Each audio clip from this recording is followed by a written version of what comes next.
नमस्कार दर्शक बंधु पूर्व पक्ष प्रस्तुत देश दर्पण को आपण मानू मु परशुराम दास स्वागत करुच्ची।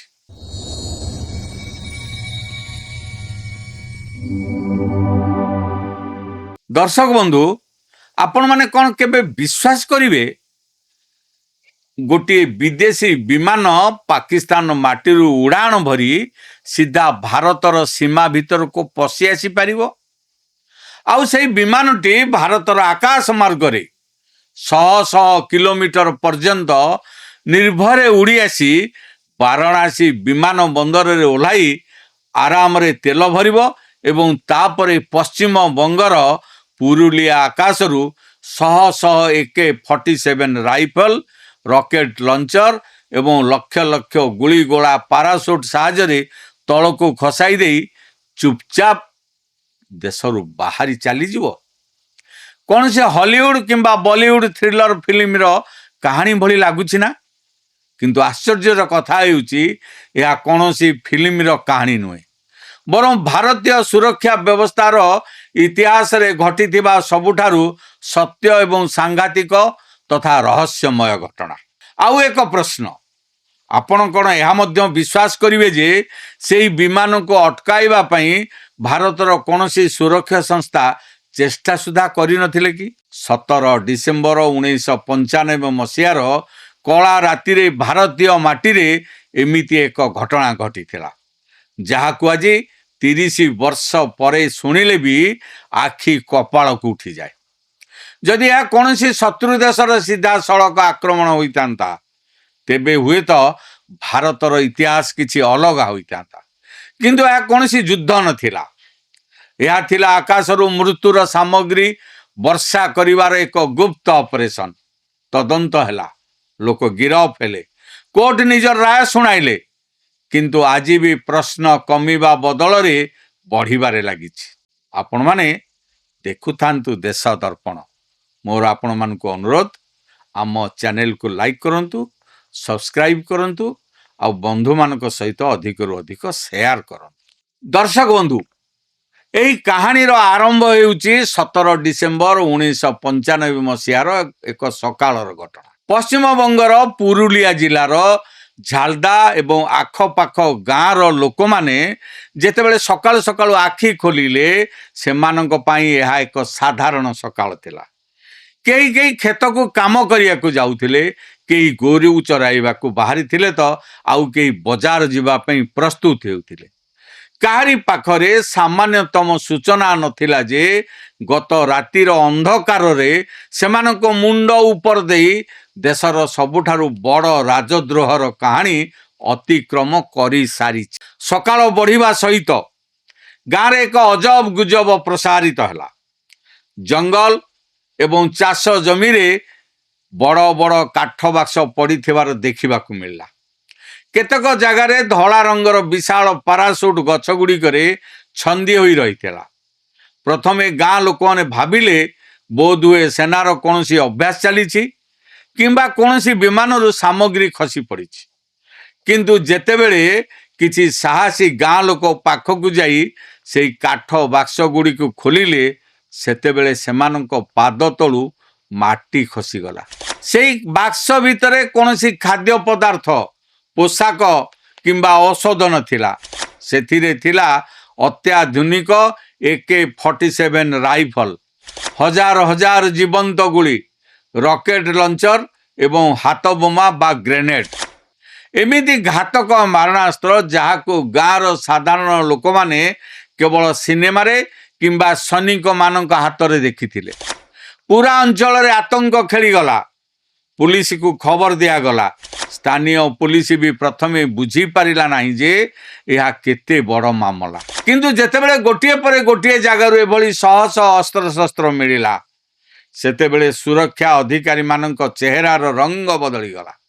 कारण यह कौन सी साधारण चोरा चालाण नथिला, यह सीधा सड़क देशर सुरक्षा और सार्वभौमत्व उपरे एक बड़ आक्रमण थिला। एही खबर कोलकाता रु दिल्ली पर्यंत पहुंची गला। समस्तଙ୍କ मनरे गोटे प्रश्न थिला, पुरुलिया ही कहीं ତଦନ୍ତ ସଂସ୍ଥା ଯେତେବେଳେ ଏହାର ଉତ୍ତର ଖୋଜିବାକୁ ଚେଷ୍ଟା କଲେ ସେତେବେଳେ ଜଣା ପଡ଼ିଲା ଯେ ପୁରୁଲିଆର ଚୟନ କୌଣସି ସଂଯୋଗ ନଥିଲା। ଯିଏ ବି ଅପରେସନର ମାଷ୍ଟର ମାଇଣ୍ଡ ଥିଲା ସେ ସ୍ଥାନ ଏବଂ ସମୟର ସମ୍ପୂର୍ଣ୍ଣ ଭୌଗୋଳିକ ଓ ରାଜନୈତିକ ବିଶ୍ଳେଷଣ କରିଥିଲା। ସେ ସମୟର ପୁରୁଲିଆ ଆଜି ଭଳି ନଥିଲା। ଘଞ୍ଚ ଜଙ୍ଗଲ, ପାହାଡ଼ିଆ ଅଞ୍ଚଳ ଏବଂ ପ୍ରଶାସନର କମ୍ ଉପସ୍ଥିତି ଏପରି ଗୁପ୍ତ କାର୍ଯ୍ୟ ପାଇଁ ସବୁଠାରୁ ପ୍ରକୃଷ୍ଟ ସ୍ଥାନ ଥିଲା। କିନ୍ତୁ କେବଳ ଭୂଗୋଳ ନୁହେଁ, ଏହି ଅଞ୍ଚଳର ରାଜନୈତିକ ଇତିହାସ ମଧ୍ୟ ବହୁତ ଗୁରୁତ୍ୱପୂର୍ଣ୍ଣ ଥିଲା। ସେତେବେଳେ ପଶ୍ଚିମବଙ୍ଗରେ ଜ୍ୟୋତି ବସୁଙ୍କ ନେତୃତ୍ୱରେ ବାମପନ୍ଥୀ ସିପିଏମ୍ ସରକାର ଶାସନରେ ଥିଲା। ଅନ୍ୟପଟେ ସେହି ସମୟରେ ପୁରୁଲିଆ ଏବଂ ତାର ଆଖପାଖ ଅଞ୍ଚଳରେ ଆନନ୍ଦ ମାର୍ଗ ନାମକ ଏକ ଆଧ୍ୟାତ୍ମିକ ସଂଗଠନ ଖୁବ୍ ସକ୍ରିୟ ଥିଲା। ଆନନ୍ଦ ମାର୍ଗ ନିଜକୁ ଏକ ସମାଜସେବୀ ଓ ଆଧ୍ୟାତ୍ମିକ ପ୍ରତିଷ୍ଠାନ ବୋଲି କହୁଥିଲେ ମଧ୍ୟ ବାମପନ୍ଥୀ ସରକାର ଏବଂ ସିପିଏମ୍ କର୍ମୀଙ୍କ ସହ ସେମାନଙ୍କର ବହୁ ବର୍ଷ ଧରି ରକ୍ତାକ୍ତ ସଂଘର୍ଷ ଚାଲି ଆସୁଥିଲା। ଏହି ବିବାଦର ସବୁଠାରୁ କଳା ଅଧ୍ୟାୟ 30 ଏପ୍ରିଲ 1982 ମସିହାରେ କୋଲକାତାର ବିଜନ ସେତୁ ଉପରେ ଲେଖାଯାଇଥିଲା, ଯେଉଁଠାରେ ଏକ ଉତ୍ତ୍ୟକ୍ତ ଲୋକଙ୍କ ଭିଡ଼ ଆନନ୍ଦ ମାର୍ଗର 16 ଜଣ ସାଧୁ ଏବଂ ଜଣେ ସାଧୁଙ୍କୁ ଘେରି ଯାଇ ଦିନ ଦ୍ୱିପ୍ରହରରେ ଜୀବନ୍ତ ଜଳାଇ ଦେଇଥିଲେ। ଏହି ନୃଶଂସ ହତ୍ୟାକାଣ୍ଡକୁ ଆନନ୍ଦ ମାର୍ଗର ସମର୍ଥକମାନେ କେବେ ଭୁଲି ନଥିଲେ। ସରକାରଙ୍କ ସହ ସେମାନଙ୍କ ଶତ୍ରୁତା ଚରମ ସୀମାରେ ପହଞ୍ଚିଥିଲା। ତେଣୁ ଯେତେବେଳେ ପୁରୁଲିଆ ଆକାଶରୁ ମାରଣାସ୍ତ୍ର ବର୍ଷା ହେଲା, ସମସ୍ତେ ସହଜରେ ଅନୁମାନ କଲେ ଯେ ବାମପନ୍ଥୀ ସରକାର ବିରୁଦ୍ଧରେ ସଶସ୍ତ୍ର ବିପ୍ଳବ ପାଇଁ ଆନନ୍ଦ ମାର୍ଗ ହିଁ ଏହି ବିଦେଶୀ ଅସ୍ତ୍ରଶସ୍ତ୍ର ପଠାଇଛି। ତଦନ୍ତ ସଂସ୍ଥା ମଧ୍ୟ ଏହି ଦିଗରେ ନିଜର ତଦନ୍ତ ଆଗକୁ ବଢ଼ାଇଲେ। ଏବେ ଆସନ୍ତୁ ଜାଣିବା ସେହି ବିମାନ ବିଷୟରେ ଯିଏ ଭାରତର ସୁରକ୍ଷା ବ୍ୟବସ୍ଥାର ଧଜ୍ଜିଆ ଉଡ଼ାଇ ଦେଇଥିଲା। ତଦନ୍ତରୁ ଜଣାପଡ଼ିଲା ଯେ ଏହା କୌଣସି ଛୋଟ ଚୋରା ବିମାନ ନଥିଲା। ଏହା ଥିଲା ଆଣ୍ଟାନୋଭ AN-26 ନାମକ ଏକ ବଡ଼ ରୁଷିଆ ନିର୍ମିତ କାର୍ଗୋ ବା ମାଲବାହୀ ବିମାନ। ଆଶ୍ଚର୍ଯ୍ୟର କଥା, ଏହି ବିମାନଟି ପାକିସ୍ତାନର କରାଚି ସହରରୁ ଉଡ଼ାଣ ଭରି ଭାରତ ସୀମାରେ ପ୍ରବେଶ କରିଥିଲା। ବାଟରେ ଏହା ଉତ୍ତରପ୍ରଦେଶର ବାରାଣାସୀ ବିମାନ ବନ୍ଦରରେ ଓହ୍ଲାଇ ବେଧଡ଼କ ଭାବେ ତେଲ ମଧ୍ୟ ଭର୍ତ୍ତି କରିଥିଲା। ଏହାପରେ ନିଜର କଳା ମିଶନ ଶେଷ କରି ଆକାଶ ମାର୍ଗ ଦେଇ ଚାଲି ଯାଇଥିଲା।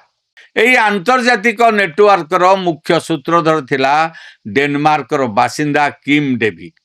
କିମ୍ ଡେଭି ଦେଖିବାକୁ କୌଣସି ଭୟଙ୍କର ଅପରାଧୀ ଭଳି ନଥିଲା। ସେ ନିଜକୁ ଜଣେ ସମାଜସେବୀ ବୋଲି କହୁଥିଲା। ପୁରୁଲିଆର ଆନନ୍ଦନଗର ଅଞ୍ଚଳରେ ତାର ନିୟମିତ ଯିବା ଆସିବା ବି ଥିଲା। ସେହି ଅଞ୍ଚଳର ଲୋକେ ତାକୁ ଜଣେ ବଦାନ୍ୟ ବିଦେଶୀ ବୋଲି ଭାବୁଥିଲେ। କିନ୍ତୁ ପୁରୁଲିଆ କାଣ୍ଡ ପରେ ସେ ଭାରତର ସବୁଠାରୁ ମୋଷ୍ଟ ୱାଣ୍ଟେଡ୍ ଅପରାଧୀ ପାଲଟିଗଲା। କିମ୍ ଡେଭି ସହିତ ବ୍ରିଟେନର ଅସ୍ତ୍ର ବ୍ୟବସାୟୀ ପିଟର ବ୍ଲିଚ୍ ମଧ୍ୟ ଏହି ସାଂଘାତିକ ସାମରିକ ଅପରେସନ ପଛର ଅନ୍ୟତମ ମୁଖ୍ୟ ଅଭିଯୁକ୍ତ ଥିଲା। ସେମାନେ ନକଲି ଦସ୍ତାବିଜ ଏବଂ ଏକ ଯୋଜନାବଦ୍ଧ ରୁଟ୍ ମାଧ୍ୟମରେ ଏହି ସମଗ୍ର ଆନ୍ତର୍ଜାତିକ ନେଟୱାର୍କକୁ ପରିଚାଳନା କରୁଥିଲେ। କାହାଣୀରେ ଏକ ବଡ଼ ଟ୍ୱିଷ୍ଟ ଆସେ 22 ଡିସେମ୍ବର 1995 ମସିହାରେ, ଅର୍ଥାତ୍ ଅସ୍ତ୍ର ବର୍ଷା ହେବାର ଠିକ୍ 5 ଦିନ ପରେ। ସେହି କାର୍ଗୋ ବିମାନଟି ପୁଣି ଥରେ କୌଣସି କାରଣରୁ ଭାରତୀୟ ଆକାଶ ମାର୍ଗରେ ପ୍ରବେଶ କରେ। କିନ୍ତୁ ଏଥର ଭାରତୀୟ ବାୟୁସେନା ସମ୍ପୂର୍ଣ୍ଣ ଆଲର୍ଟ ଥିଲା। ବାୟୁସେନାର MiG-21 ଯୁଦ୍ଧ ବିମାନ ସେହି ବିଦେଶୀ ବିମାନକୁ ଆକାଶ ମାର୍ଗରେ ଘେରିଗଲେ ଏବଂ ତାକୁ ମୁମ୍ବାଇର ସାନ୍ତାକ୍ରୁଜ୍ ବିମାନ ବନ୍ଦରରେ ଓହ୍ଲାଇବାକୁ ବାଧ୍ୟ କଲେ। ବିମାନଟି ଅବତରଣ କରିବା ମାତ୍ରେ ପିଟର ବ୍ଲିଚ୍ ଏବଂ ଲାତଭିଆର କ୍ରୁ ମେମ୍ବରମାନଙ୍କୁ ଗିରଫ କରାଗଲା। କିନ୍ତୁ ଏହି ବଡ଼ ସଫଳତା ସହିତ ଅନେକ ପ୍ରଶ୍ନ ମଧ୍ୟ ଠିଆ ହେଲା। ଯଦି 22 ଡିସେମ୍ବରରେ ସେହି ବିମାନକୁ ଚିହ୍ନଟ କରି ଧରାଯାଇପାରିଲା, ତେବେ 5 ଦିନ ପୂର୍ବରୁ ଅର୍ଥାତ୍ 17 ଡିସେମ୍ବର ରାତିରେ ତାକୁ କାହିଁକି ଅଟକା ଗଲା ନାହିଁ? ବାରାଣାସୀରେ ତେଲ ଭରିବା ସମୟରେ ତାକୁ କାହିଁକି ଗିରଫ କରାଗଲା ନାହିଁ?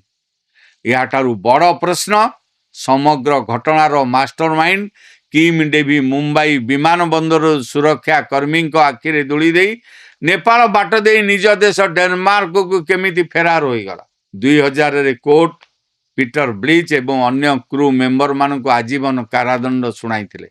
କିନ୍ତୁ ପରବର୍ତ୍ତୀ ସମୟରେ ରାଷ୍ଟ୍ରପତିଙ୍କ କ୍ଷମା ଆଧାରରେ ସେମାନଙ୍କୁ ମୁକ୍ତ କରାଗଲା। ଜେଲରୁ ବାହାରିବା ପରେ ପିଟର ବ୍ଲିଚ୍ ଏକ ସାଂଘାତିକ ଦାବି କଲେ। से कही जे ब्रिटेनर गुप्तचर संस्था MI5 पाखरे एई ऑपरेशन विषय पूर्वर सूचना थिला।